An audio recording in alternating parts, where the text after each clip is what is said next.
Hello and welcome to the big story here on the BDTV Breakfast Show. This is where we get to discuss key issues shaping our nation and our economy at large. My name is Elizabeth Musa. Today we'll be exploring the state of Nigeria's national grid as the presidential villa plans to invest in solar energy. The federal government of Nigeria is committing 10 billion naira into a solar project that will serve as an alternative source of power within the Aso Rock Villa in Abuja, which accommodates the presidency.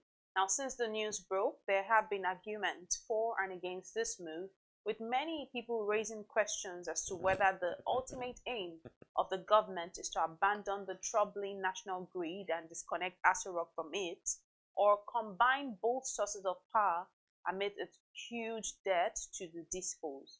Other people have raised concerns about the kinds of signals this project sends out to the international community and would-be investors in Nigeria. Well, to address all of this and more, we're being joined by Dipo Oladehinde, Assistant Editor and BusinessDay's Head of the Energy Desk. You're welcome to the show, Dipo. Good to be here once again. Good to have you. Dipo, what was your immediate reaction when you heard about this solarization plan of the Aso Rock? They've been mixed reactions. So the first time I heard about it, I was like, okay, so it's this. So what's the end game for the federal government? Is the government losing completely? Has the government lost faith completely on the national grid and it's prioritizing solar? Or is the government moving along and saying, no, we are going to solar not because we don't trust the grid again, but because we want to champion cleaner energy, want to be at the forefront of renewables and try to push. So, it's, they are both sides. So there's a good part of it, there's a bad part of it, and then there's a ugly part of it, depending on the angle you look at it from. So what angle are you looking at it from? Okay, so the good part is, yes, so the government is deciding to prioritize solar. Is solar more cost effective than being on the national grid? So if perhaps the government had sat down and they've been a someone had sat down and do a risk analysis and said, look, going on solar is much cheaper compared to being on national grid, then why not? That's a good decision, because a lot of people have clamored that, look, the way we run government, we need to run government in a more business-like oriented format. We need to prioritize. We need to reduce costs. We need to be more cost. Pay attention to especially our renewable or our let's say our running costs, our variable costs. Let me put it that way. So we need to pay attention to it. So if the government feels that solar is more cheaper compared to being on the national grid, then it's a good thing, and then we should give them a round of applause. The bad part is we don't have a lot of people are still not connected to the national grid. Nigeria still have one of the highest number of energy poverty people in the world. Close to 60% of Nigeria's population still don't have access to energy at all. And so a lot of people they are looking up to the federal government for direction. They are looking up to the federal government for policy, for guidance on, they still expect that the federal government has what it takes to make the grid, to deliver the grid. And so if the person you are looking up to now decides to jump ship, then it's a big problem. So imagine the captain of a ship, where everybody is looking up to the captain of the ship for guidance, for moving from one point to another point, and then the captain of the ship is now the first person to say, look, I'm moving away from this ship. Then it sends indirectly, you send a very, very clear message that, look, I no longer believe in this ship. I no longer trust this ship. And so that's why I'm moving away. And so you are moving away because you can afford it. The government can afford to put 10 billion in the budget and say, look, this is what we think is the cost effect of us moving to solar. But then you have a lot of people who can't afford it. About 133 million Nigerians are still living in multi-dimensional poverty. This kind of poverty is the poverty of where people can't even afford to eat 3 square meal. They live on less than $1 a day. So this set of people, they can't afford solar. They can't afford any other alternatives. And so this set of people will look at what the government is about to do and they would say, okay, that means there's no hope for us in terms of getting access to electricity. And when we talk about this cost, like you mentioned the amount, whopping 10 billion naira, Some people have raised concerns about this figure. Something is too much. But for you, Dipo, as someone who has covered this, the energy sector for a while now, do you think this is too much or too little to accomplish this project? So when you look at the economics of providing electricity, there's the grid power. Mm. There is alternatives. Alternatives are there's a petrol, there's diesel, and then there is solar. Among all of these line items, either you're looking at the cost of grid power, the economics of grid power, the economics of solar, the economics of petrol, the economics of diesel. In all of this, the cheapest is the grid. The most expensive, where we are now, is solar. And before you move back to petrol, excuse me, before you move back to diesel. Now, solar, the cost, the 10 billion naira cost is, I mean, it's big, but then you'd expect solar to be also be very expensive. Why? Because a large chunk of the cost components of solar are imported. That's one. And so your exchange rate is also a big determinant of the cost you pay. And then the fact that solar panels are, you're bringing a lot of solar panels from China, you're bringing in a lot of tech from China as well. All of these things are not cheap. So solar is naturally very expensive. Any household that is transiting to solar or any company that is running on solar today, if you find out, I mean, excuse me, a lot of them will have spent a minimum of a million, 2, 3, 4, 5 million, 10 million just to transit to solar. So solar anywhere in the world, anywhere in Nigeria, as we speak, is not cheap. A lot of countries are putting in incentives in place for alternative energy to be more cheaper. So they are giving tax waivers to companies who are bringing in solar. They are giving you are giving incentives for people to move away from the national grid and then move to solar. So I mean, solar is not cheap. That's the truth. So the 10 billion, it's still a fair cut, considering how big the presidential villa is. Remember, Wow, you are looking 10 at. billion. Remember, you are looking at the where the Not president. one, not two. Well, It's again, solar is not. Yeah, not one, not 2 billion. So you are looking at this cost, for instance. You are looking at the cost of the panels. You are looking at the cost of installation. Yes. You are looking at the maintenance cost for at different points in time, and then you are looking at cost of batteries as well. So, I mean, the panels themselves are not cheap, and then the batteries themselves are also not. They are not. So, can it be? So this is why a lot of people have advocated for competitive bidding process for government contracts. So if, for instance, the government wants to solarize the national grid, if the government have asked companies to submit to be let there be an open bid round where companies will come and tender their bidding. Right. That way companies can come up and say, look, I can do it for you at a more cheaper rate. You can say, no, I can do it for you at a more cheaper rate. I can give you this and this and this. So that way there's transparency, there's accountability, and then the system is fair enough for you to achieve whatever purpose you want to achieve. But because sometimes contracts are not transparent, contracts are not fair enough, it gives room for a lot of things that we don't know, and so there would always be questions. Wow. I don't really know. It would be nice to just see a breakdown, just see if we could just have like more transparency when it comes to some of these projects that the federal government wants to handle. Because when you think about the sum, I mean, for the man on the street, it looks like a whole lot. I mean, 10 billion it's yes. 10 billion. I agree with you. It's a very. I mean, it's a big. We're not talking to. We're not even talking to those 5 billion.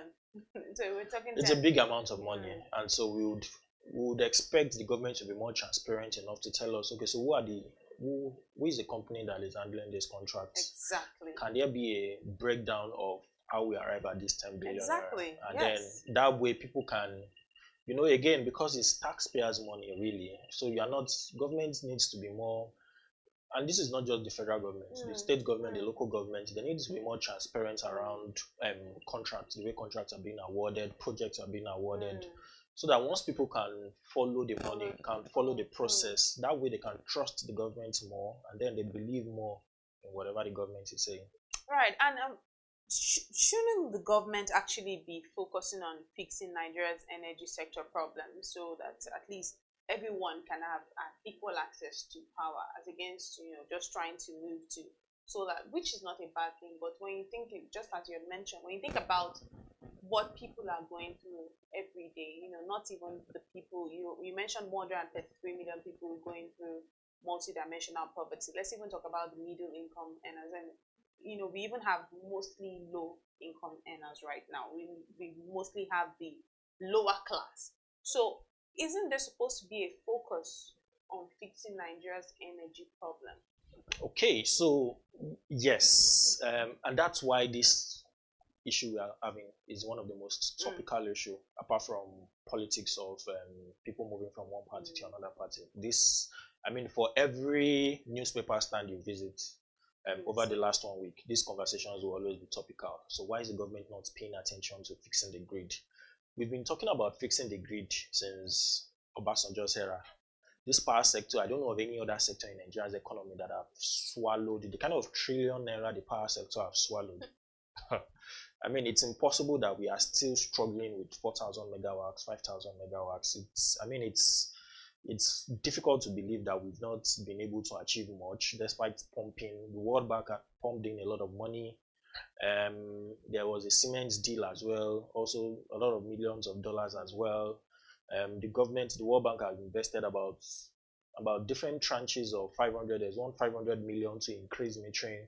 There's around 750 million to increase transmission lines as well. So that sector have really swallowed a lot of money. And then it's now begs the question of how come we've invested so much, we've gotten the scale of progress have been relatively little, and the government must have decided that look, while we are working on fixing the national grid, we as an entity will be off the grid, and that's what the government is currently doing.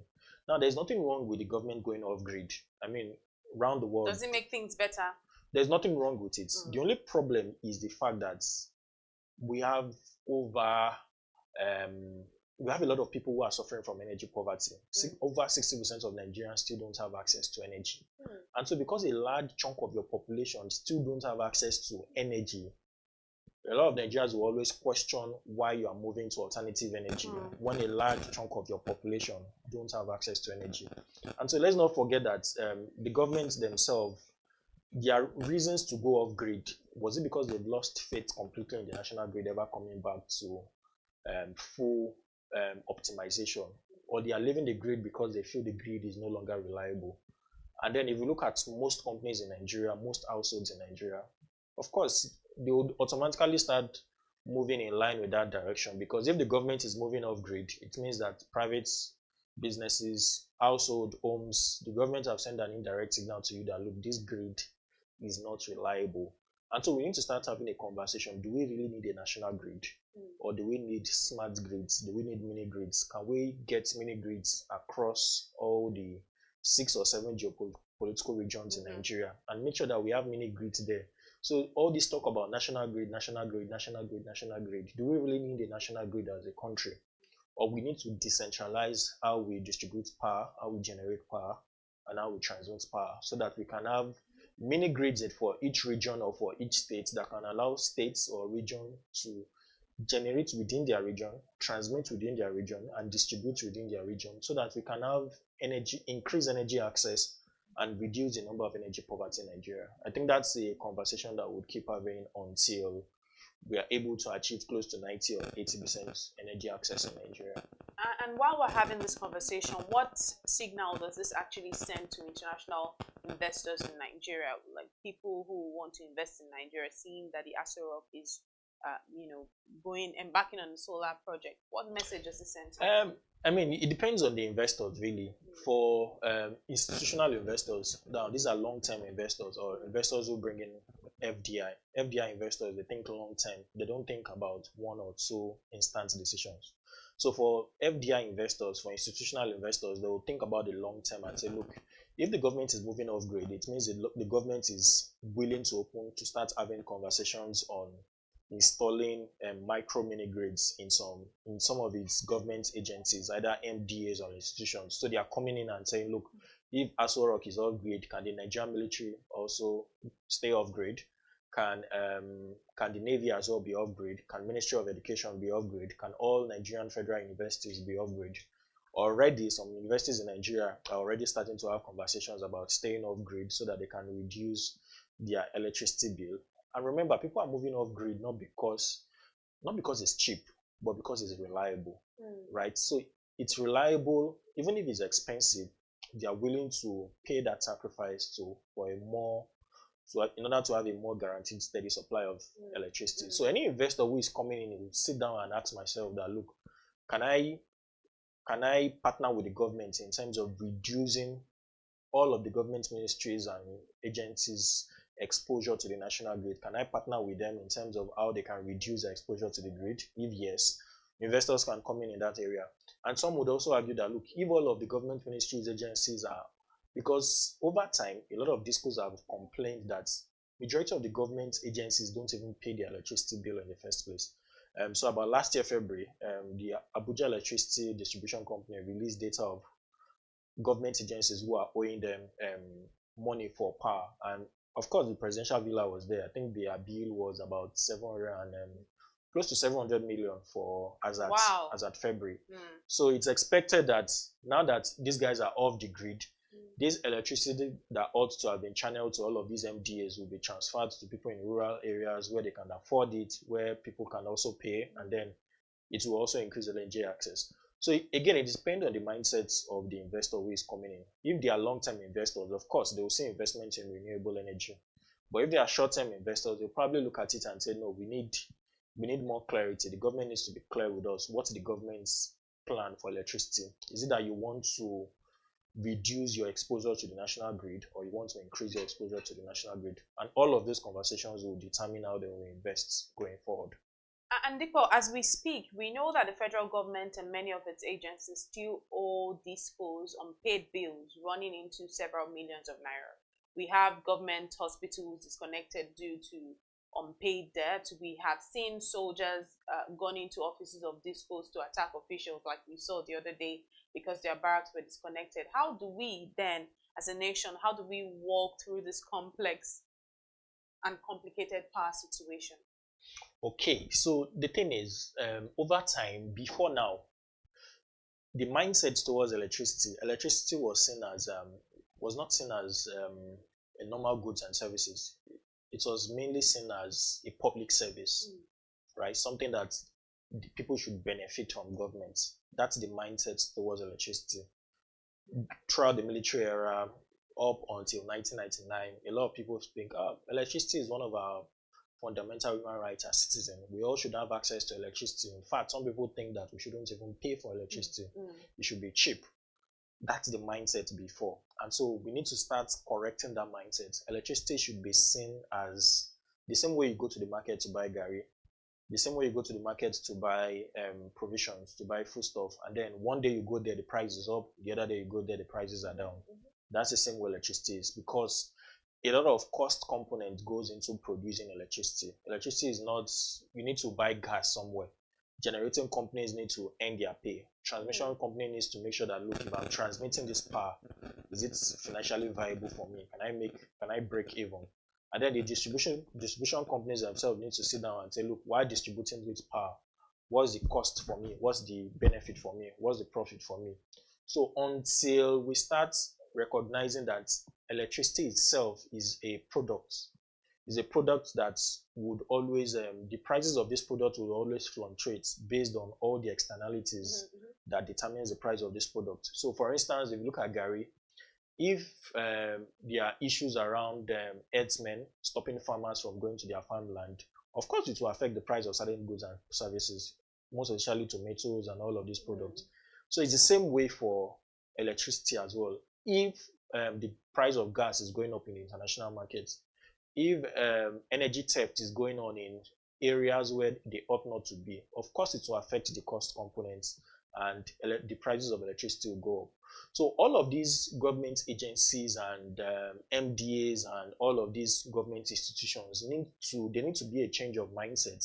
They need to realize that electricity is a good that was produced through certain processes, and they need to see it through that all of these ministries, government agencies are also paying for these products. If they start saying it that way, and so again, it's not a must everybody needs to be on the grid. So if the Aso Rock is saying, if Aso Rock can move away from the national grid, then the Nigerian military needs to sit down and say, do we need to move away from the grid?